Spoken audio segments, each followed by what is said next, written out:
Okay, so this week begins Come Follow Me, sections 49 through 50, called Satan's Power. And before we begin, I want to apologize for the sound of my voice, and uh, I apologize for any unclarity uh, that may cause. I was out doing some yard work yesterday, and it was pretty windy and rainy. I think it blew a lot of pollen. So I think it's allergy related. But, anyways, not my best for this, but this video needs to go forward so people can prepare for this week's Come Follow Me. So there's no other way around it. And with my schedule, this is the best time I have. So just bear with me. And if you need to turn the speed slower to hear, you might need to do it for this video. So I apologize in advance. Okay, so in section 50, there is a problem that the elders of the church notice. And this problem is with deception. So this is not the first time the elders have dealt with deception. They had the issue with Hiram Page and the seer stone. And now they're seeing another thing, another deceptive practice, you could say. And that is being caused by false spirits, which members of the church are entertaining. So we get a sense, we have the Painesville Telegraph, take it as a newspaper, and they talk about this wild scene going on in the church.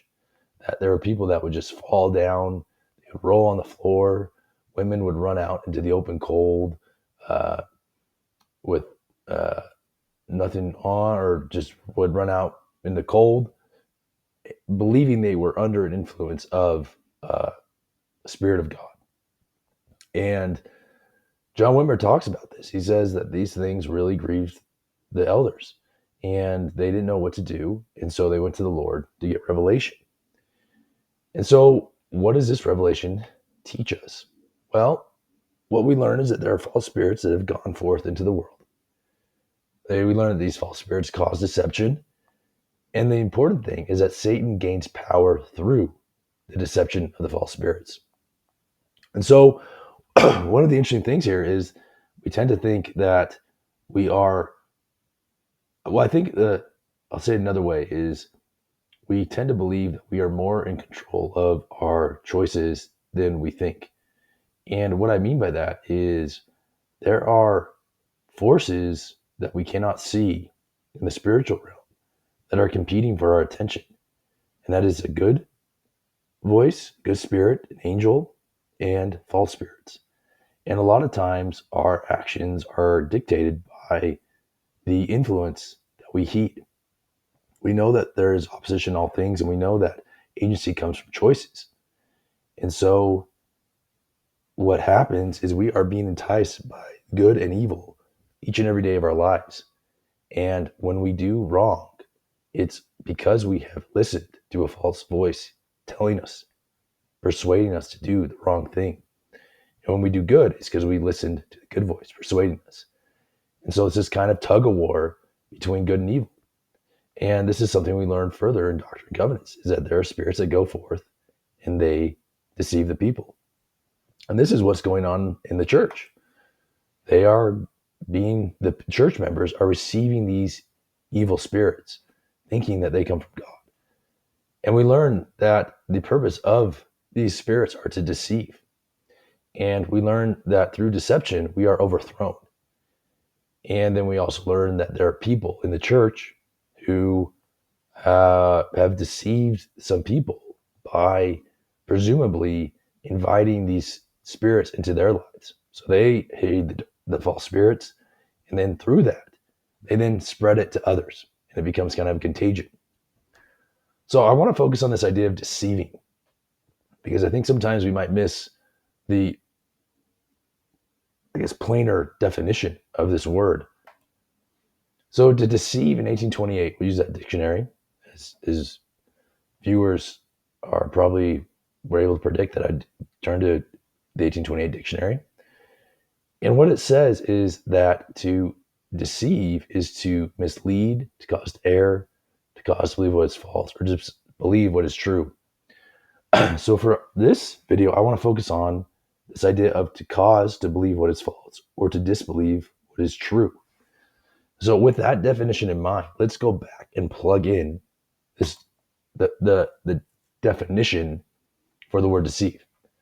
So it says, behold, verily I say unto you, there are many false spirits which are false, many spirits which are false spirits which have gone forth in the earth, causing the world to believe false things.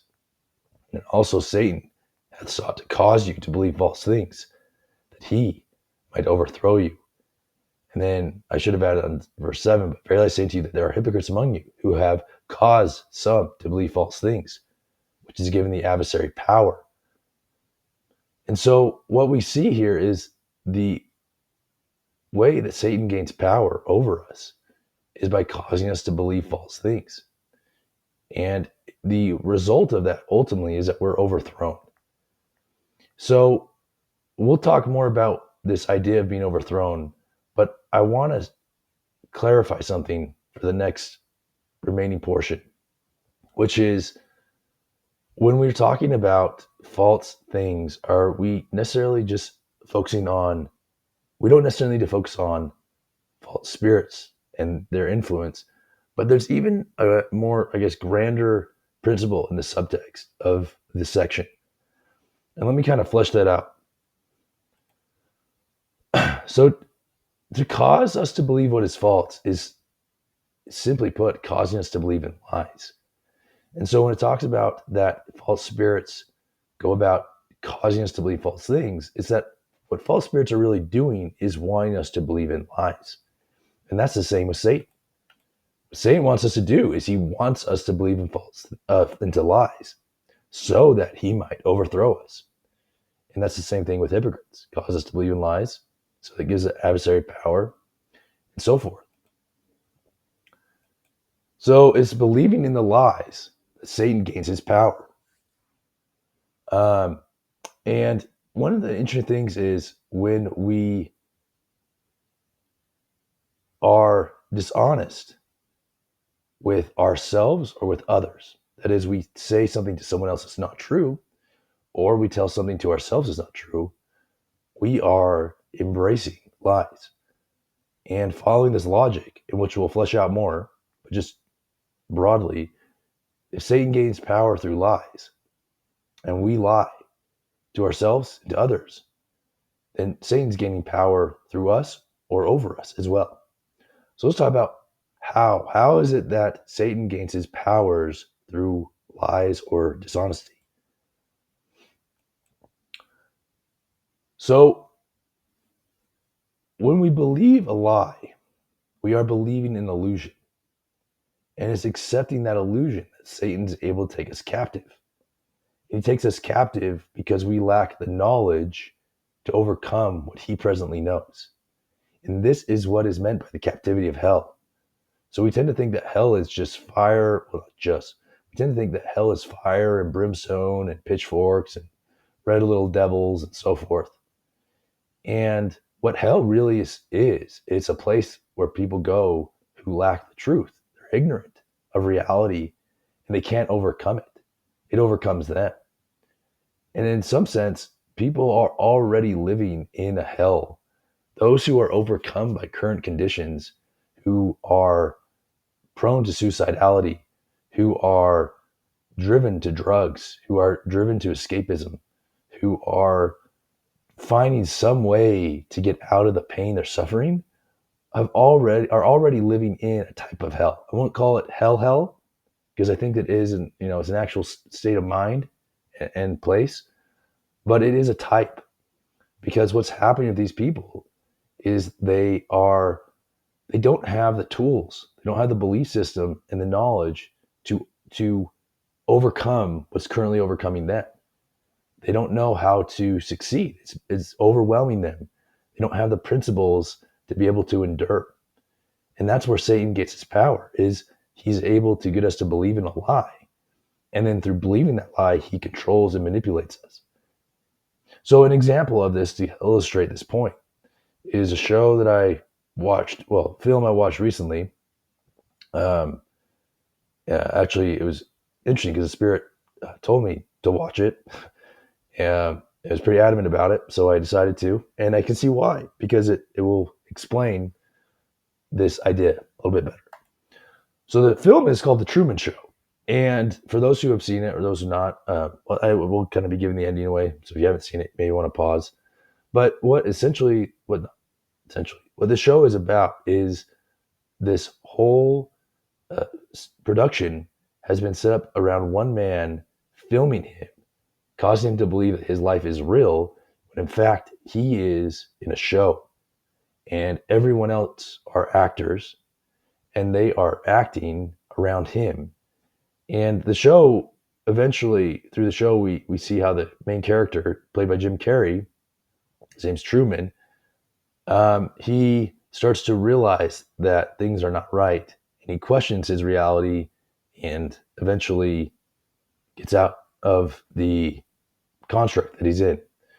But why it's helpful for us is the idea of what the studio is able to do to Truman because he lacks the knowledge of his current situation.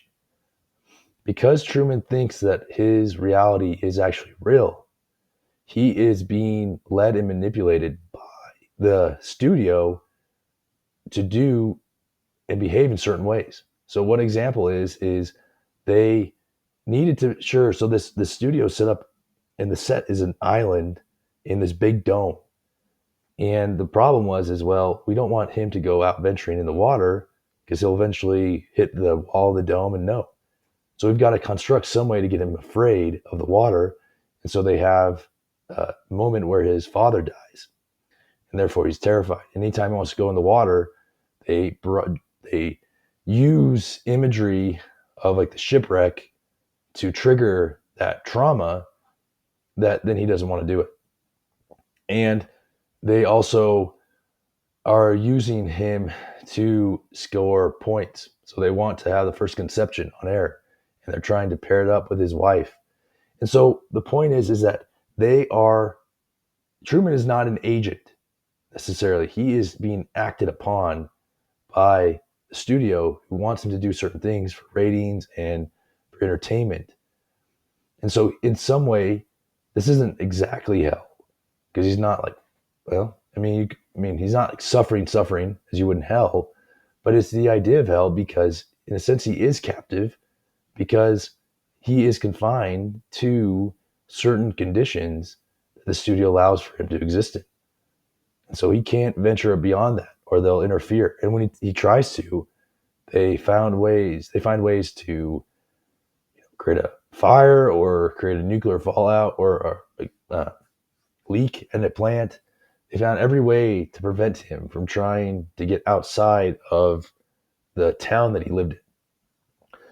And this idea is what Satan does to us. Is Satan was an angel of light. He possessed knowledge. There's even some indication that Satan was a cherubim, that he was in the throne room of God. And so he is very intelligent. And he knows that if he knows that he can control us, and thereby he gains his pleasure. He can control us by causing us to believe in lies, because then there is a asymmetry of knowledge. He has the knowledge, just like the studio executives. They all knew that it was all a show. So they had that knowledge that Truman didn't have, and therefore they had leverage, they had supremacy over him to dictate the way he lived. And so what was really happening with God is that exaltation is a matter of possessing truth. And the question is, do we possess enough knowledge or light and truth to overcome reality? God's word, whether that be commandments, any precept we're taught, any truth we gain, that's how God's word is very broad, is light and truth. And the more light and truth we embrace, the more knowledge we have and the more we're able to overcome falsehood. However, when we embrace a lie, that limits the truth we conceive and thus prevents our exaltation. And at the same time, when we embrace the lie, we give Satan power over us. And so, in closing, kind of a helpful graph to realize what's going on here. As we start on the earth, and we have two trajectories to go. We can either go upward by embracing light, by embracing truth, or we go downward, so to speak, by embracing lies, which is the opposite of light, which is darkness, right? And so the way we ascend along this path is by following truth. And eventually, the idea is that we will have so much truth that we can overcome reality. So these are my chaos clouds. This is the best icon I could find to represent that, although I don't think it's necessarily problematic because the scriptures liken chaos to dark clouds. So that's kind of what I'm saying, is that there's eventually this point where we possess enough light and truth that we can overcome chaos, and where Satan cannot trick us because we know more than he does. And therefore, we avoid being deceived. And so when it comes to possessing this light, we can sometimes get distracted to think, oh, well, this just means I get into deep doctrine and learn about really cool things about the scriptures. And don't get me wrong, we should ponder out the mysteries of God, and we should spend our time seeking for those mysteries. But just because something's deep and profound doesn't necessarily mean that it's giving you light and truth, because profoundness is not equated to truth. Profoundness is just what it is. What light and truth we really want to find is truth that advances and improves us. And so you can find it from the scripture. Well, you will find it from the scriptures, but you're not going to find it by just going after fantastical or interesting or provocative ideas that don't have any bearing in truth. And so knowledge and thinking the scriptures is something we need to follow. We need to temper that and ensure that what truth we're adhering is actually truth and not what we think is truth. But another thing as well is that there is not a quick way, but there is one sure way that we can ensure that we are walking the path of light. And that is to be honest. And that's not just with ourselves, but it's not just with ourselves, but with others. It's interesting that I was reading an article about how people tend to tell, like the average person tells at least one lie a day. One little white lie, not a big thing. But if you compound that every day, that's the average person. Some people don't lie every day, but if we take it like one person lies, once a week or so forth, that compounds to being a lot of lies over a lifetime. And it's those embracing of lies is keeping us from the full throne of God, because we have to possess all truth to ascend into God's presence. God does not embrace or tolerate lies. He embraces full truth. And so we need to do the same. And then it's also the things that we tell ourselves. Sometimes we use material advancements or career advancements. We use things in life to signal to ourselves or make us believe that we are better than we are. And that's another form of dishonesty, because what we end up doing is we're hiding that we might not be as righteous as we think. And God's trying to tell us that. But we use these material advancements, the stuff that we have, the advancements, the achievements that we have, the PhDs that we have, whatever it may be, to cause us to believe that we are better off than we are. And so, in closing, we learn that going back, we know that Satan gains power through lies. And one of the most important things, most expedient thing that we can do now, instead of thinking about all the deep mysteries of God, is to simply live our life honestly. And I think we should take a look at our days and reflect as to whether our lives are completely aligning with the truth and with honesty. And are there things that we do where we are dishonest? Are there certain lies that we tell ourselves or we tell others, even if we don't think it's a major thing? And exactly what those are is up to the viewer. But it's important to use our time in prayer and ask the Lord to show us those times where we are not being honest, where we are telling little white lies for whatever reason, and then stop doing that. Because once we stop telling lies and we embrace truth, then we have the capacity to see more truth. Because one of the things about light and truth, we learn from Doctrine and Covenants, section 88, is it clings to each other. So the more truth you find, the more truth you'll be led to, and so forth. And it will compound and compound and compound until you've embraced all truth. But when you embrace a lie, it obscures your vision and you aren't able to fully see what the truth is. And another thing, when your vision's obscured, is you might discern incorrectly. You might think that a person who is actually possessing full light is a being of darkness or is misguided because you don't have the full understanding. And that's exactly what happened with the Savior. The people who rejected him, which were the Jews, they embraced the darkness. And when Jesus came, they had a certain conception of what righteousness looked like. And it was this pious, strict obedience, legalistic obedience to the law of Moses to a T. And Jesus said, no, that is not what God's after. It is about the heart and the intention of the person. And when that happened, it was a conflict. And because they had embraced the darkness and the lies about themselves, about their righteousness, the righteousness of their nation, they were not able to see the righteousness of Jesus, and they rejected him. And so I encourage you all, going this week, as you study Doctrine and Covenants, to also study your lives and to identify those little lies that you tell others or that you're telling about yourselves.